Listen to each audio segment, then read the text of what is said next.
എന്ന് പറഞ്ഞാൽ ഇന്നത്തെ സുവിശേഷത്തിൽ യേശു നമ്മളോട് പറയുകയാണ്, സത്യം സത്യമായി ഞാൻ നിങ്ങളോട് പറയുന്നു, എന്റെ വചനം കേൾക്കുകയും എന്നെ അയച്ചെന്നെ വിശ്വസിക്കുകയും ചെയ്യുന്നവന് നിത്യജീവൻ ഉണ്ടെന്ന് പറയുകയാണ്. രണ്ട് കാര്യങ്ങളാണ് യേശു നമ്മളോട് ചെയ്യാനായിട്ട് ആവശ്യപ്പെടുന്നത്. ഒന്ന്, ഈശോയുടെ വചനം കേൾക്കണം. ഇത് വചനം കേൾക്കുക എന്ന് പറഞ്ഞാൽ ചുമ്മാ കേട്ടാൽ പോരെ, അതിനനുസരിച്ച് പ്രവർത്തിക്കണം.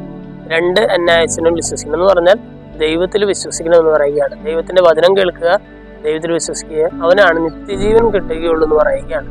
നമ്മളിത് രണ്ടും കേൾക്കുന്നുണ്ട്, നമ്മളിത് രണ്ടും ചെയ്യുന്നുണ്ട്, പക്ഷേ ആത്മാർത്ഥതയോടെ അല്ല എന്നേ ഉള്ളൂ. നമ്മൾ ദൈവത്തിന്റെ വചനം കേൾക്കുന്നുണ്ട്, പക്ഷെ അതിനനുസരിച്ച് പലപ്പോഴും പ്രവർത്തിക്കാനായിട്ട് നമുക്ക് സാധിക്കുന്നില്ല. നമ്മൾ ദൈവത്തിൽ വിശ്വസിക്കുന്നുണ്ട്, പക്ഷെ എല്ലാ സമയത്തും പ്രത്യേകിച്ച് പ്രതിസന്ധി ഘട്ടങ്ങളിലെല്ലാം ദൈവത്തിൽ പരിപൂർണമായിട്ട് വിശ്വസിക്കാനായിട്ട് നമുക്ക് സാധിക്കുന്നില്ല. ഇന്നത്തെ ലേഖനഭാഗത്തില് എബ്രായർക്ക് എഴുതിയ ലേഖനഭാഗത്തിലൂടെ അതിന്റെ ലേഖകൻ നമ്മളോട് പറയുകയാണ്, നിങ്ങളുടെ ഹൃദയം കഠിനമാക്കരുത്. മരുഭൂമിയുടെ കാലഘട്ടത്തില് ഇസ്രായേൽ ജനം അല്ലെങ്കിൽ നിങ്ങളുടെ പിതാക്കന്മാര് ഹൃദയം കഠിനമാക്കിയതുപോലെ നിങ്ങളുടെ ഹൃദയം നിങ്ങൾ കഠിനമാക്കരുതെന്ന് പറയുകയാണ്.